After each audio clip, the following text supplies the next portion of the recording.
truth in the Sai domain, God plays a large role. How do you accommodate this? Well, when I was searching and searching, I realized that finally you have to go within and find out the truth. And that is Buddhism. Okay. Basically vipassana and so on. Yes. And by so doing, you discover the truth. And the truth is one. There's no difference. And you start to realize that by definition, truth is God. Truth is something that does not change. What is true today must be true tomorrow, and therefore it will be true to infinity. And because it's true today, it must have been true yesterday, and so on. So it goes back in time. So there's no beginning, no end. That's truth. Now, the only definition that goes along with that is God. God does not change. God existed before there is creation. God will exist, continue to exist after creation. Now, in Buddhism, the only definition that fits in with that is nirvana. Nirvana is a state whereby there's no birth, no death, there is no change.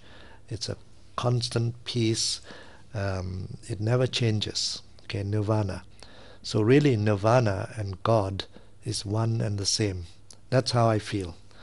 So my own interpretation is that by reaching nirvana, by finding out about nirvana, we are finding about God. Buddha gave total freedom of thought when he said, Ehipassiko opanaiko pachaktang vihitabbo vinyohiti in Pali, in his own language, which means come, examine, see for yourself. Don't believe because the Buddha himself says it. That's not the way with Baba, is it?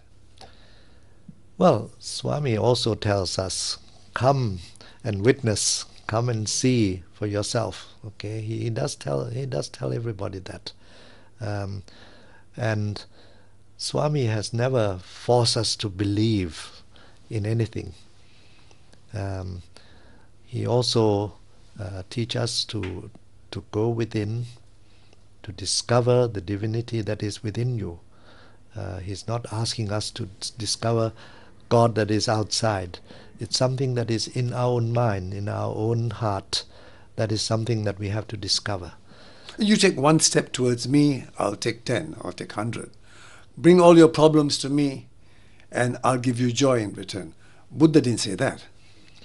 No, but it's the same as giving up everything. Be completely detached. When you give up all your problems, everything to Swami, it's detachment. And certainly the Lord Buddha asks us to be detached from all problems, all difficulties, give up everything. We talked when we began this interview about the 3 greatest transformations of your life. What are the 3 greatest challenges you're facing now? Once you start to have full faith in Bhagavan, then really there's no more challenges.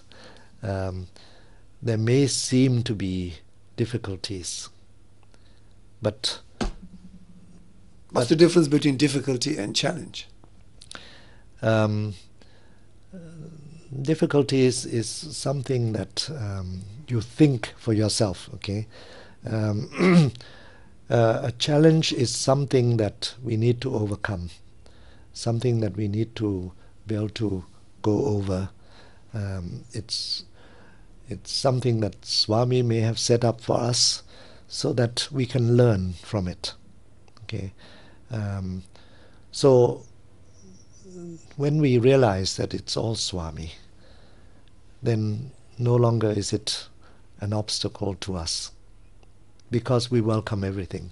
Everything is done for a purpose. There's always a reason behind it. Therefore, we face it and we don't think it's an obstacle anymore. We smile, we laugh, we enjoy all the experiences that comes to us.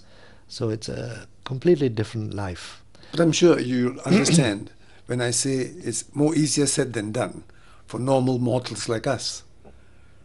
That we take it, we smile, and we fall with the tide, we rise with it, we take a tsunami, see 500,000 people washed off, and think it is all karma. When Bhagavan himself says, not a leaf moves without my will.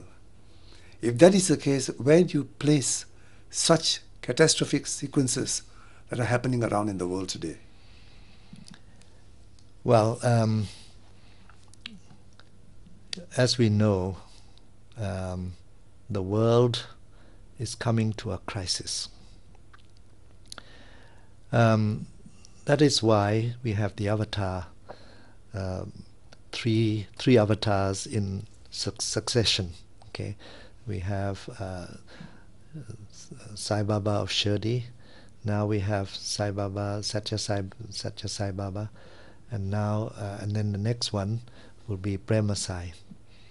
And we know Swami has said that in the time of Prema Sai there will be complete peace in the world. Now, in order to have complete peace in the world, and that is only 15 years from now, when we will start to, or 16 years from now, when Swami will leave this body, and then we'll have the Prema Sai era soon after that. So very soon we'll have peace in the world. And I really believe that that will happen. Now, what are the indications? Well, look at tsunami. Okay, yes, we do have a lot of deaths. 200,000 people died as a result of the tsunami. But it's brought so many people together.